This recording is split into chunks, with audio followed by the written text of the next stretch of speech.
road trip and you'd have the paper map out and you'd be measuring your distance kind of in knuckles, right, on how far you are from your destination, right? And we've transformed a lot of that, from the paper to digital and so forth. But maps has also been a big part of commerce, not just our personal lives, but commerce in general, right? And just the entire experience of how do you experience, the real world, especially for places that you might not ever have the opportunity to go see. And we've spent the last 10 years at Google really trying to understand and map the real world, both from a base map perspective, from the data underlying it, making sure it's the most accurate of where buildings and physical things are, like streets and signs, as well as even imagery, right, to take you to places that maybe you might not ever get to go to, but at least you can experience it as much as far as in the digital world, right, even with our underwater street view and so forth. But the innovation just continues, right, and we're seeing this innovation continue at a greater pace.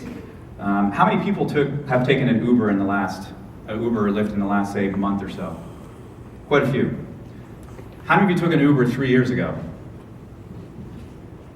Nobody, right? Because they didn't exist. I mean, literally, it's or not long before that they were created. But they've created a business model, right, around leveraging location data, with companies now valued in the tens of billions of dollars, pretty much overnight, like literally within the last 24 months. And a lot of the technology we've focused on over the last, say, 8 to 10 years as we've built out Google Maps and our APIs and our web services and so forth is fundamentally what's underlying, the driverless car. If you think about, you've got to have extremely accurate information. We make about 10,000 updates to our maps every day, as far as where physical things are, where the roads are, where the street signs are, understanding where buildings are, right? The navigation, the real-time traffic, historical traffic, all of the context, the imagery goes into the technology that's enabling, the driverless car.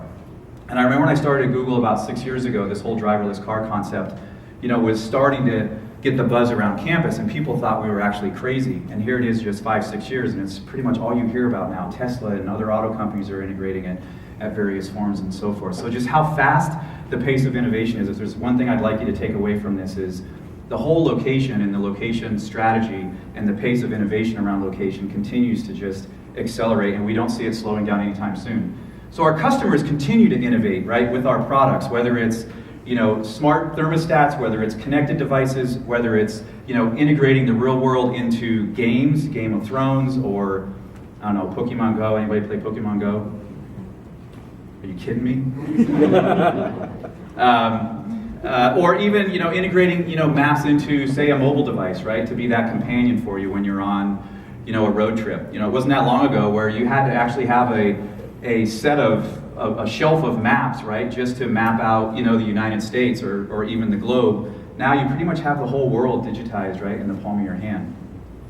And so our customers continue to just innovate at even a pace that we didn't recognize or even think of. So as you think about, whether it's wearables and building a watch for fitness or tracking your fitness or your health and so forth, or EasyJet, how many people have a pair of these shoes?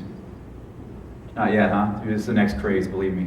So you actually don't have to walk around in the street, like looking at your map as you're, going down the streets of Chicago. You have your phone in your pocket that's connected to your shoes. There's a sensor in your shoe, and when you need to turn left, your left foot buzzes. When you need to turn right, your right foot buzzes, right?